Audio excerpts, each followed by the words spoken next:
and I am the Gallia Benton ESC Technology Consultant, Google Educator Level 1 and 2, Google Certified Trainer, and a Remote edX Coach. So let's look at what's on our agenda today. Your time is valuable. Make the most of it with these tips for Google Workspace and more. If you haven't already, please type your first and last name with your school district in the chat. I've divided the session into 6 parts. So on our to-do list, we have Google Drive tips, Google Chrome tips, Google Drive tips, Gmail tips, Google Docs tips, Google Slides, and then some just generic time-saving tips. The session will be recorded, so you will have an opportunity to go back and revisit if you need to. And then I've built in pause sessions between each section. So if you do have questions, put them in the chat and I will answer them while we're paused. All right, so let's get started with some. And Laurel, I'm sorry, while you're doing that, I'm going to go ahead and put in your chat the link to the Google attendance form. That way, those that are attending live are able to go ahead and click that form, let us know they're on, and that'll just help us get an email address to send them a CEU afterwards. So I'm just going to put that in the chat and they can click that at their choice. Yes, thank you. All right, so beginning with Google tips and tricks, Chrome tips and tricks. If you haven't made Google Chrome your default browser, I would suggest you do that. And the way that you do that is up on your toolbar, your Chrome bar. You're going to click the 3 dots and you're going to go to settings. And over on the left, it says default browser. And here's where you would make Google Chrome your default browser. Mine is already set, so I can just leave it the way it is. All right. So one of the best tips that I have is using bookmarks for frequently used sites. So for instance, this is my Gallia Benton ESC website. I use this all the time. So I would want to bookmark that. So to bookmark a site, you're going to go up to the address box, or the Chrome calls it an omnibar, and over in that bar, there's a little star. And when you hover, it says edit bookmark for this tab. Well, I've already bookmarked this, but if you had a site that you wanted to bookmark, you would just click on the star, and then you could name it. It might already have a name in there, but sometimes their naming is rather long and you might want to shorten that up. And then you would just say done. Now, if you look at the slide deck, look at the bottom bookmark bar, and kind of notice how much real estate all of these sites are taking up. So Google Classroom's long, Login to Study Island is long. So you can shorten those words if you want to tighten up your bookmarks bar, or you can just show icons. So if they're recognizable to you, you could just remove all of the wording by leaving this edit bookmark name blank, and then you would have a bookmark bar that would be just icons. So that's up to you. You know, how much real estate of your bookmark bar do you want to use? I also like to add folders to my bookmark bar. So if you look across mine, you can see that I have all kinds of folders. So why would I want to do that? Well, I have certain sites that I use, for example, in the Remote edX coaching. I have certain sites that I use for my administration at the Educational Service Center. My favorite one is my Good Morning folder. So I'll show you that in a second. But if you want to add a folder, you just right click into the bar and say add a folder, and then you can name that. And we'll just make one for this workshop. So I have a new folder now, and I'm saving it, and it's called Workshop, and it should appear in my bookmarks bar. I like my Good Morning bookmark simply because if I hover over it, these are the 4 sites that I start my day with every day: my email, my calendar, my drive, and my to-do list. So I put them all in a folder. And then when I right click on that folder, I can open all 4 of them at the same time. So that kind of starts my morning off right. And maybe that's an idea to start your morning off right as well. All right, do you have so many tabs open that you can't read what the tab label says? Well, I'm very guilty of that sometimes too. So this next tip is for you. It's called the tab search. It's relatively new. It's a secret drop down in the very top bar of your browser. It's a little drop down menu. It looks like a V. And I can search my tabs through this menu. It shows me what tabs I have open as I scroll down through there. I can easily close a tab through this menu. And you can see that I have a lot open for this workshop, but here are some recently closed tabs. So if I wanted to go to a tab that I had recently closed, I can easily access it through this menu as well. Another shortcut for your tabs, if you accidentally close a tab and you know immediately that you've done it, and we've all done that, you can easily restore it using the shortcut keys Control Shift and T. So you might want to try that sometime. You can also have duplicate tabs. So 2 tabs of the same website. So why would you want to do that? Well, I'm someone who in Google Classroom, I might want to have my gradebook open as well as the assignment open. And so what you can do is you can right click on that tab and you can choose, let me go back to this one. Let's see, let me try another one. All right, so I can right click on the tab and I can choose duplicate. So that would make this tab open in 2 different windows. It's also handy if you have a very long slide presentation that you're working on. And so sometimes I do the presentation and then I go back and I put a table of contents in it. So one window can have my table of contents open, while the other window I can scroll through the slide presentation and add the content to that table of contents. So that's handy if needed.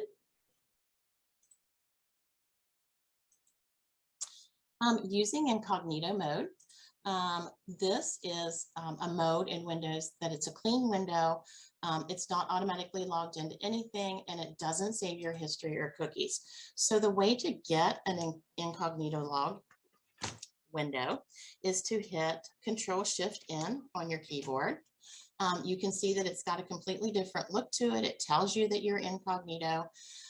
So if you're thinking to yourself, you know, why would I need this? You might be the teacher and you have students doing presentations on your computer, so you could have them in your incognito mode so that they don't present something that you don't want them to. I use it a lot to check links that I'm sharing just to make sure that they work. You can check another email account. And then sometimes a teacher might just pop in your room and say, hey, can I get on your computer for just a second? So then you don't have to log out and they don't have to log in. So a great uses for using incognito mode. This is a new feature with Google Chrome.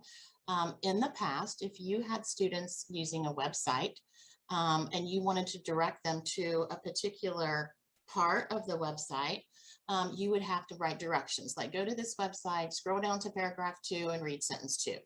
Well, now you can highlight the information you want to point to and right click and say copy link to highlight. And then when you present that link to students, it will take them right to this sentence.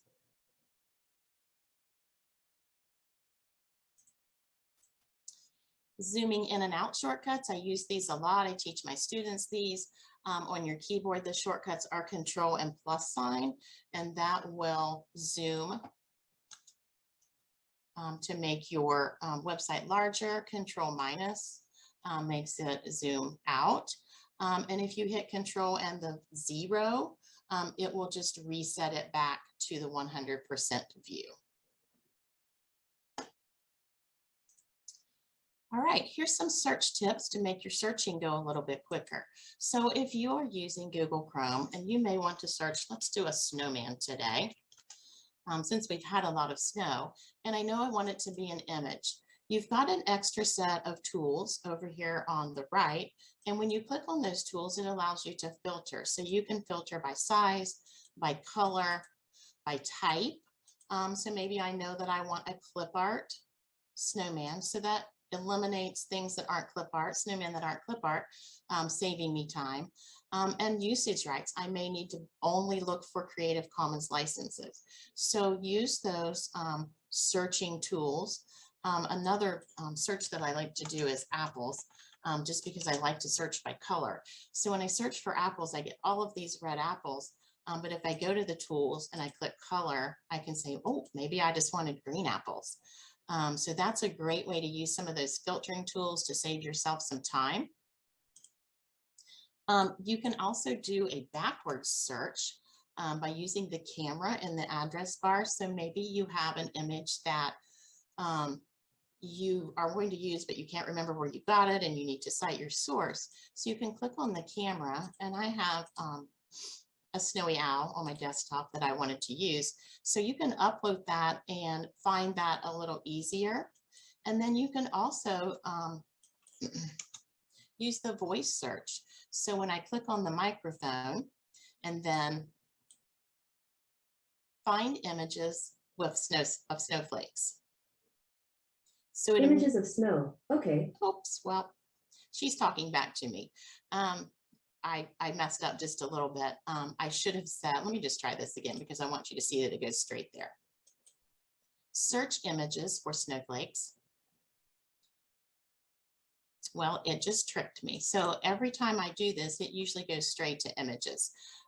So anyway, using the voice search is a great way to save yourself some time. It's also something really neat to show your students that they can also do a voice search. All right, so that covers our Google Chrome tips. And if you have any questions, I don't see any in the chat. Then we can just move on. So our next section is Google Drive, tips and tricks. So learn how to search your Drive files. So in your Drive, if you click in the search box, you immediately get some icons that you could search by people, you could search by type, but you can also do an advanced search, which will give you a lot more filters. And you can access that advanced search by this button or up here with this icon. So search options, and I get a menu. So I can again say, I want to search for a type, maybe a spreadsheet. I know that my colleague Thad Haynes has shared that with me. So I'm going to type in his address, but I also have other filters. So I might think it's in the trash. It might be something I've been asked somebody to approve. It could have been in the last 7 days. It might have the words. I might not remember the title, but I might have the words. So all of those filters to narrow down your search and save you a lot of time, just like filtering through your Drive files. I can also reset this and do another search. You can also organize your Drive folders with color coding. So here's an example of maybe an elementary teacher's Drive folders where she has many different subjects, or he has many different subjects. And to make them stand out, I color coded them. So I'm someone also that in my Google Classroom, I color code. So all of my math assignments might be pink. All of my bell work is purple. So I wanted those to coordinate also. So to change the color of a folder in Google Drive, you just right click on it and go down to change color and select the color that you want the folder to be. You can also organize your Drive folders using numbers. So you might be a middle school or a high school teacher who has periods, period 1, period 2. So you could number them as well. And so you would just right click and say rename, and then add your numbering in. I also, as you can see, like to add emojis to make them stand out a little bit more. So if you look at the slide, there are websites that I've given you that you can find icons on to use for emojis. I happen to like this Chrome extension, Joy Pixels. And Chrome extensions are located up on your Chrome bar. And so here, I'm going to just go ahead and open my Joy Pixels, and I'm going to search for a bell because I want to add the bell emoji to my bell work folder. Oops, I've got an extra one in there. All right, so it tells me that it's copied. And then I can go to the bell work folder and rename it and paste in, which gave me the smiley as well, paste in my bell for the bell work and hit OK. So that's just another way to like quickly at a glance. You can color code, you can number, and you can add emojis to locate those folders a little bit faster. All right, my next tip is adding a file in 2 different folders. So I've got this dialogue lesson plan. I use this lesson plan. It's in my reading folder, but I might want to put it in another folder for reference, like maybe I'm considering using this for a workshop. So I'd like to see this in 2 different folders. I don't want to make a copy because I want it to be continually updated. So what you can do is add a shortcut. So shortcuts are pointers to content that can be stored in another folder or drive. And kind of keep in mind, it's just storing it in there. It's not 2 separate files. And so your shortcut is available in your file menu. You can say file, add a shortcut to drive, and then you can decide through your navigation menu where you want that shortcut to be. And so I'm going to add that to our virtual workshop folder that I'm working in right now, because I want you to see what it looks like.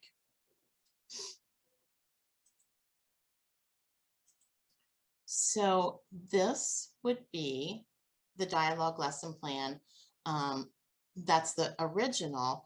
And this is the shortcut that I created. And if you can see the difference in the icons at the bottom, I know this is the original, and this little arrow tells me that that's my shortcut. So that's a really neat way to put files in multiple places, just for reference.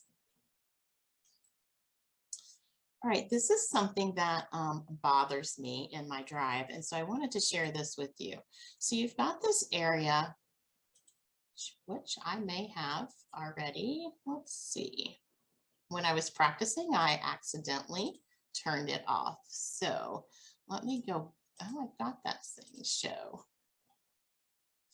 I'm not sure why it's not showing. But I have an area up here that's called suggested. And some of you might see that in yours. And it bothers me because it's like recent files. And I don't really want to see them. It's not really where they're housed. It's not where they live, but they're showing up. And so it's kind of deceiving to me. So I like to neaten that up.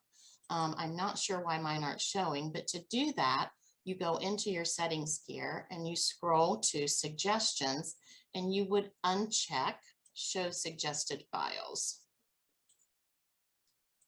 So I'm just not sure why mine are not showing up, because it was checked.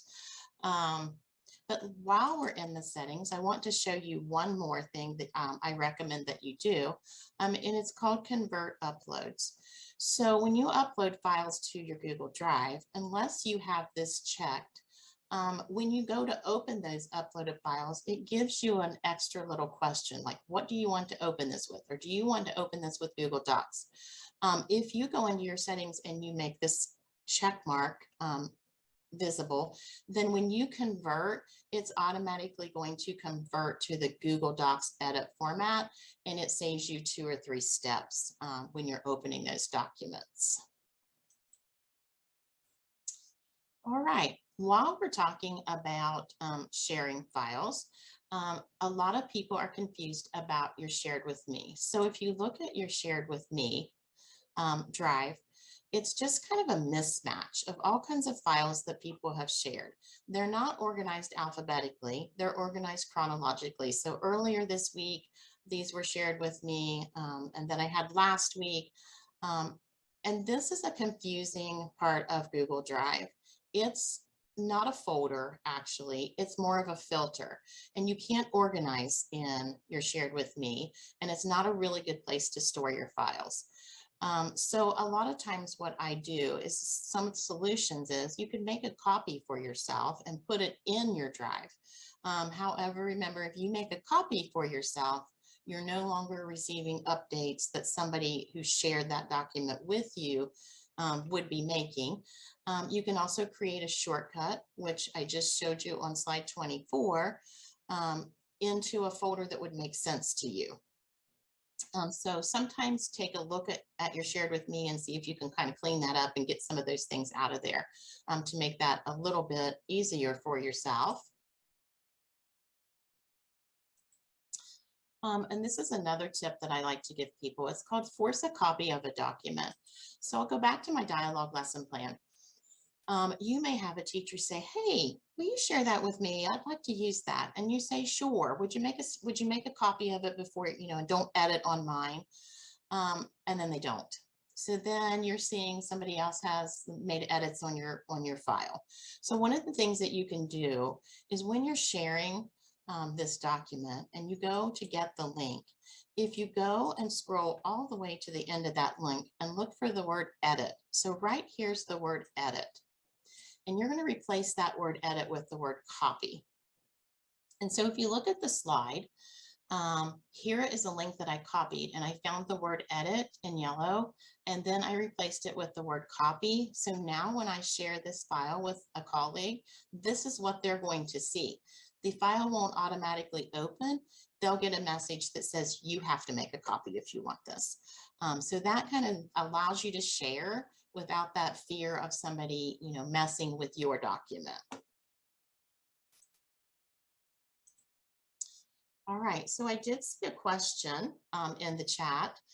So Bobby Joe asked, can you add additional colors to your folders? No, you're limited to what Google has given you.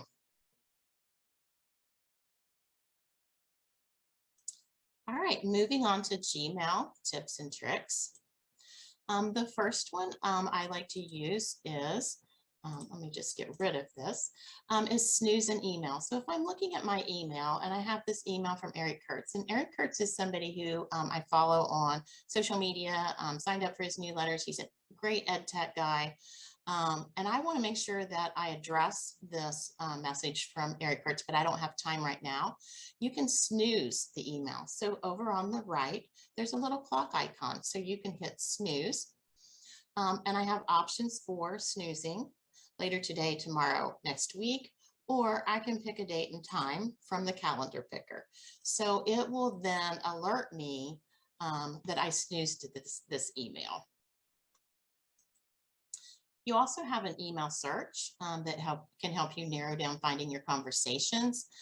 It's the same icon that we saw in your Google Drive, show search options, and you might know who the email is from. You might know the subject of it. There's time, or if it has an attachment.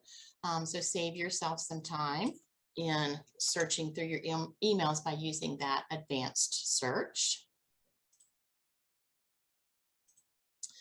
You can also schedule send an email. I am so guilty of thinking of something on a Saturday night, don't want to email a colleague on a Saturday night. So I can schedule when I want that email to be received. So I'm using that again. And on the email, if you click the down arrow next to send, there's an option to schedule that send. So I can say, oh, let's do this Monday morning. And then he will not receive this until Monday morning. So that's become one of my go-tos for email. So I won't miss sending the email, but I can schedule that. You can also change the subject line in an email. So when you have an email and you're going to forward it to somebody, you get this kind of messy information. Like you get all of this information right here that you don't necessarily want. You want your message to be seen. You don't want to see the forwarding information. Well, you can easily delete that. But the other thing that you can do, there's a little down arrow next to recipients, and you can say edit the subject. So I can take out the little messy forward, and then maybe I want to add to that subject. So maybe I want to add January 2022. So that kind of cleans up any forwarded emails that you might want to send.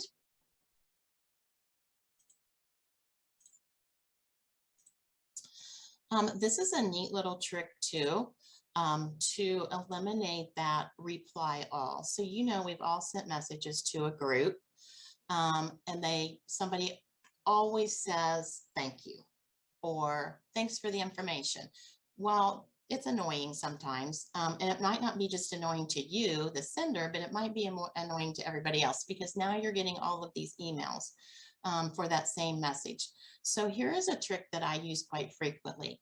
If I want to eliminate them replying to everybody, then I put my name in as who the email is to.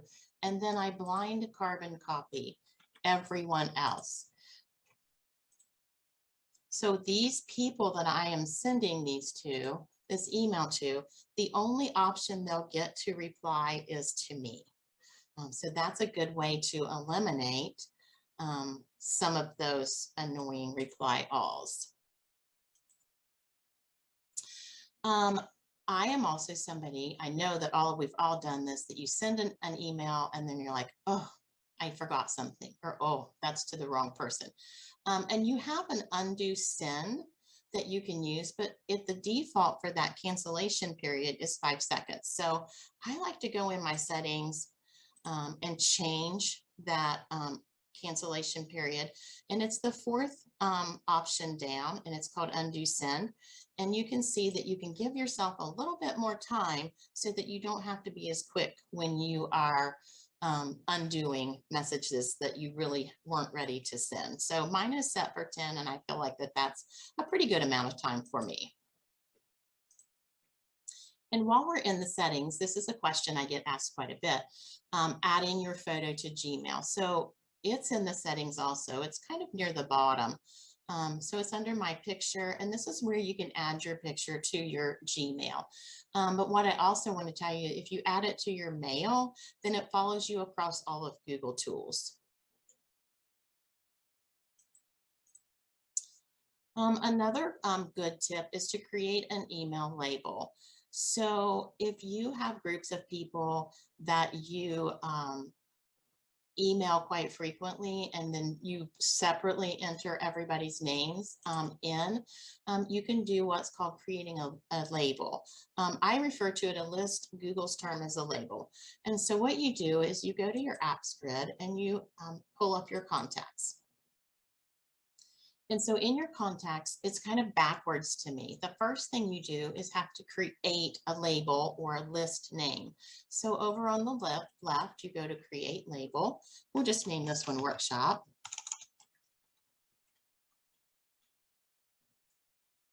And then you save that. And then you go to the people that you want to be included in that label. So maybe I want this Connie Bradbury to be included in my label. So I would click the 3 dots next to her name and add her to my workshop label. And then in my mail, when I go to compose, I can say it's to my workshop. And I haven't done this before, so it won't come up in my recents. And so here is the label that I created, and everybody that I put in that label will now be included in that email. And this is just informational for you. So changes in your Google Drive and Google Mail storage. In September of 2021, you no longer get unlimited storage. And so if you're concerned about that, you can go to your drive, and over on the left panel, you can see right here how much storage that you've used.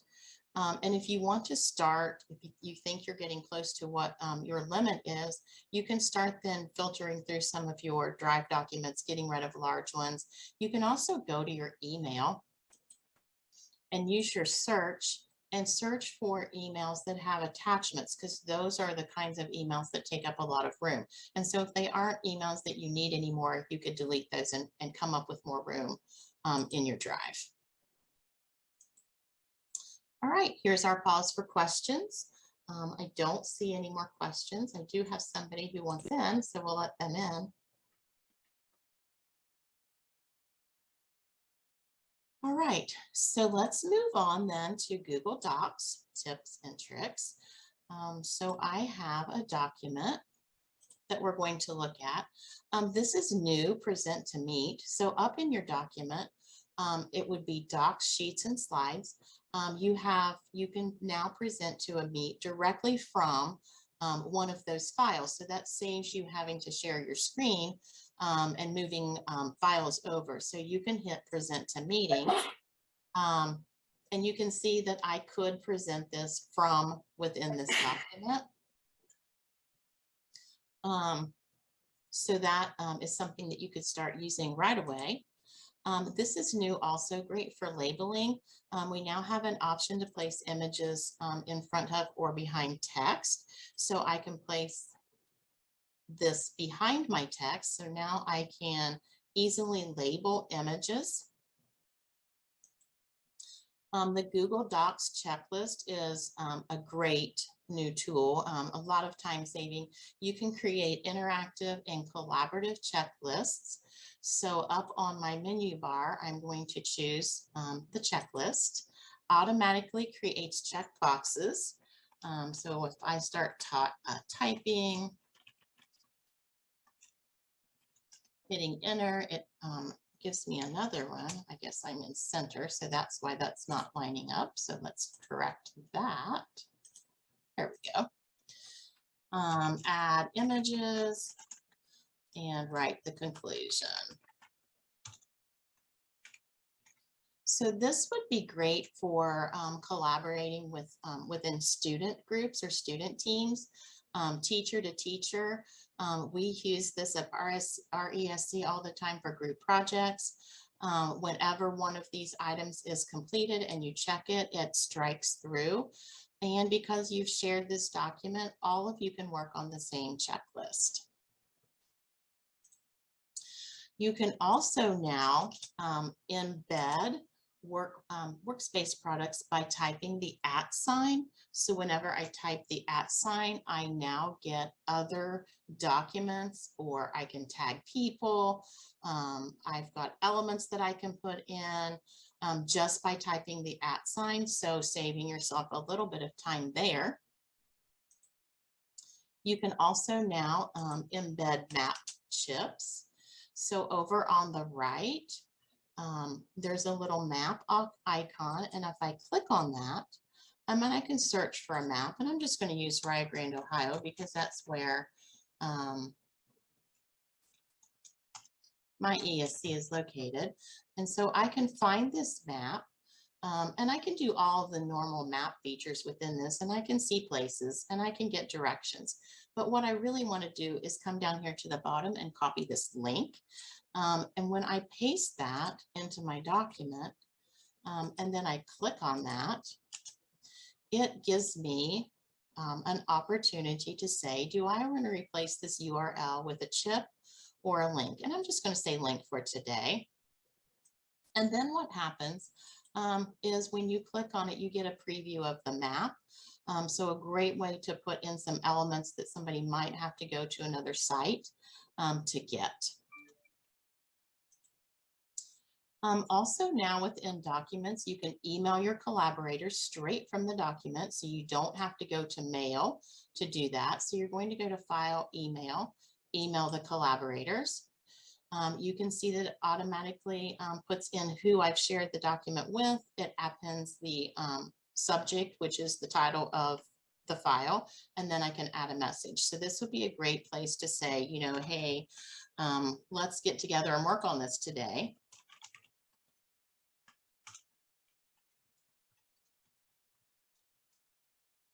And then everyone will get a copy of that email straight from the document. You can also use voice typing in Google Docs. This is great for you. It's great for accessibility. It's under Tools, and it's called voice typing. And when I click the microphone to speak, this is a great way to use voice typing in Google Docs. And then I can turn that off. You can also dictate punctuation like a question mark, or you can dictate formatting like new line. Great for students and teachers. Okay. Laurel, there was a question. I'm sorry to interrupt. You're fine, I'm on Robbie would question. like to know where the link is for the map again. Okay, so you can still see the map. So if you scroll down, it's underneath the details and the pictures next to directions. There's a little tiny link icon, and then you can click that, and it will copy the link for you to paste into your doc. Any other questions on this section? Okay, so let's move on then to Google Slides, tips and tricks. So I have a little slide presentation ready to show you these. My first tip for slides is to use add-ons and extensions. So add-ons and extensions give you more functionality to the website, and they are located. There's an add-ons. Let's see. It's funny how things work when you preview them, and then I want to get rid of these things. So let me make this a little bit bigger for the moment to get to my add-ons. There they are. All right, so it's under the add-ons label. And two of the ones that I really use all the time are icons for slides and docs and unsplash images. So both of these allow you to search for and insert Creative Commons images right within your slideshow. I use Creator Studio a lot.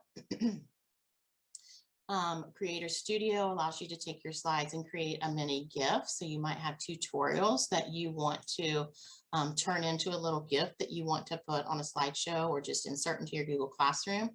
And then the other one that I use a lot is called the Slides Toolbox. I'm going to go ahead and open that one. And when you open one of these add-ons, scroll back over here, it opens up a panel on the left. Some of the tools in here, like the text tools, you can go straight from like uppercase to all lowercase or all lowercase to uppercase. You can adjust your line spacing. There's rainbow text. So a lot of things in the text tools. The export tools I use a lot. You can export a slide and make it an image like a JPEG or a PNG. And you're maybe thinking, why would I want to do that? Well, I have this slide. It's called Today's Agenda. And if I would share this with my students, it's got all kinds of little pieces in it that they could move around and just ruin the formatting of my slide. So one of the things that I can do is I can download that slide as a PNG. And then I can go to the next slide, right click and change the background. And I'm going to choose this image that downloaded to my desktop. And now if I give this to my students, they can't mess with the formatting. So then I can go ahead and maybe add text boxes and put in what I want them to do for today. Just a little bit of security for the teacher. I also like in the Slides Toolbox, I like in the import tools, you may have a whole bunch of images that you want to put an image per slide. So rather than creating slides and inserting the image on each one, you can use the Slides Toolbox and say create slides from images. You get options. How do you want them? What do you want them to look? One per slide. And then I can type in, I have some slides. I have a folder in my drive called Jungle Animals. It only has 4 pictures in it for time purposes, because the more pictures to have, the longer it's going to take for it to do this. But you can see that the Slides Toolbox is working on this. Okay. And then automatically it put a picture on each slide. So those are some things that I like in the Slides Toolbox. Another slide tip is adding the extension Note so that you can do audio recordings on your slides.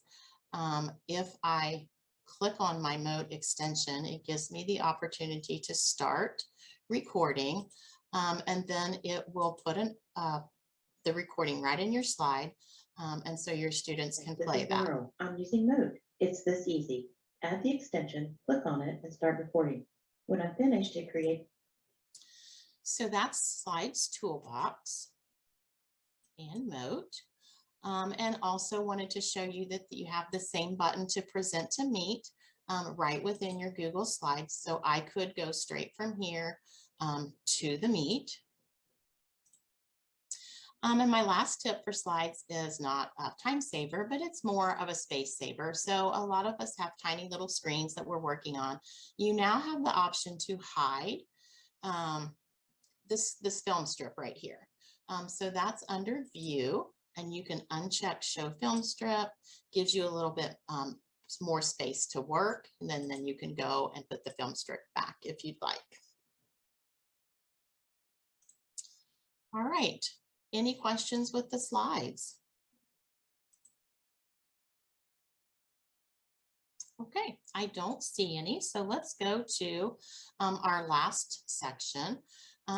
And for the last section, I need to open some more tabs. So I'm just going to be one of those tab hog people. So these are just generic time-saving tips and tricks that I personally use. These are my favorites. Canva is one of them. Canva is a free online design tool. There is a part that's Canva for education that gets you more content. I would recommend that you sign up for that. But you can find templates for presentations, desk strips, Google Classroom headers, mostly already done to you. All you have to do is personalize rather than starting from scratch. The next one is Slides Mania. If this is one that you haven't come across, this is a gal that just for free creates all of these slide templates. She's just got tons of them. You can download them in Drive format or PowerPoint and then personalize them. She has planners, interactive slides, templates, games, choice boards, certificates, morning meeting layouts. A great site for you to go to look at so that you don't have to reinvent the wheel. I also love these two online image editors. The first one's called Cleanup Pictures. So you might have pictures that you want to use. You might not be very good at Photoshop. You can go to this site. I'm going to use one of their examples. And you can remove some of those messy items. So if I want to remove this pencil, all I have to do is highlight it. Give it just a second, it'll remove the pencil. So you can just remove the items that you want out of this photo to make it more, well, clean up pictures. That's what it's called. Remove objects, people, and text from images. I also like to use remove background. So I will just use one of their images also just to make the images neater. You can get rid of background that you don't want your students to see. So it's more, it gives you that transparent image that looks a lot cleaner on a slide. I also recommend just generically that you use Google Forms for self-grading. So if you're in a form, you're going to go to settings and say, make this a quiz right here. And then you can let Google do the work for you and grade as much as you can possibly let them grade. There is a link for a Google Forms tutorial if you're interested in that. Classroom Screen is another time saver. Classroom Screen is a web-based tool that gives teachers the ability to customize your web page with your most needed tools. So down at the bottom here, the tools that you can customize this page for, you can change the background. There's dice rolls, timers, noise meters, drag and drop, something that you could just save that you wouldn't have to recreate all the time, just customizing it for your classroom. Gold EDU timers. I use timers a lot, especially if I'm doing a workshop and giving people time to play. This is a great place to get personalized timers. This is Stephanie Howe, and she's a great person to follow also, but she has timers that match the Slides Mania slides. So rather than recreating those yourself, great place to find those, and all you have to do is copy the URL and paste them in to your slideshow. I also like to use Screencastify to record video lessons. So that material that I record is available for students to revisit rather than me having to take that time. You can break your lesson down into chunks and let students just like review using those chunks. You can share feedback, reteach, morning welcome videos. So there are other video editors or video software out there, but this is the one that I use, and it's a Chrome extension, so that makes it a little bit more easy to access for me. I also like to use the comment bank in Google Classroom. And for some reason, I do not have a classroom open. So let me grab a classroom real quick. And I will show you where that comment bank is. So if I am in an assignment, and maybe I'm in this Xander Marion's assignment, it's kind of just little known right here. It's this little icon and it's called the comment bank. And when I click on it, I've got comments that they're regular feedback that I would just be typing all the time. And so you can now add these comments to your comment bank and use them across all of your Google tools. So if you've got something in slides, you've got something in docs, and then you can just continually add to the bank just commonly used feedback wording that you use or positive feedback. And that is the end of the generic section of tips. So does anybody have any questions about any of those generic tips? Okay, loved remove background. Yes, I love that too. We do use that a lot, Bobby Joe. All right, so finishing up this session, I have some things that I would need you to do for me. There are 2 surveys. One is the ESC survey and CEU request. So that's more or less required by my school or by my ESC. So we are required to get feedback. But I also put a place in there that you can request your CEU for this session. So that's first in your chat. And then secondly, Michelle shared this at the beginning, but I am going to also share at the end. So this is the attendance form for the Remote edX people, and Remote edX has brought this session to you at no cost. We are offering graduate credit. So if you want graduate credit information, there is a Google Classroom that you can join, and the classroom code is on the slide. I do want to thank you for attending. Here is my contact information, email, and my Calendly link. And the Calendly link is where you can sign up for free tech professional development. It can be as simple as asking a question, or you can request a small group to learn something new. And if you're interested in that, just click on the Calendly link and schedule a time. And then if you're interested in learning more about the Remote edX project, there is a link that you can follow there. Okay, so let me then look at the chat. I can give you the slide deck presentation, so let me put that in the chat. And Christy, as long as Laurel shares that as well, we can go ahead and also link the slide deck into the Google Classroom. Yes, we will do that as well. And is there anyone else that has a question? I'm scrolling through the chat. Thank you for that feedback. And I really would appreciate you filling out both of those forms that I put in the chat. And I will stay on for about 5 more minutes. If you have a question, and give you time then to get both of those survey links at least open so that you could do that. So thank you again for attending this session. And we will be putting all of this information in the Google Classroom for those of you who want to, one, revisit the video or to look at the graduate credit information. So thanks again.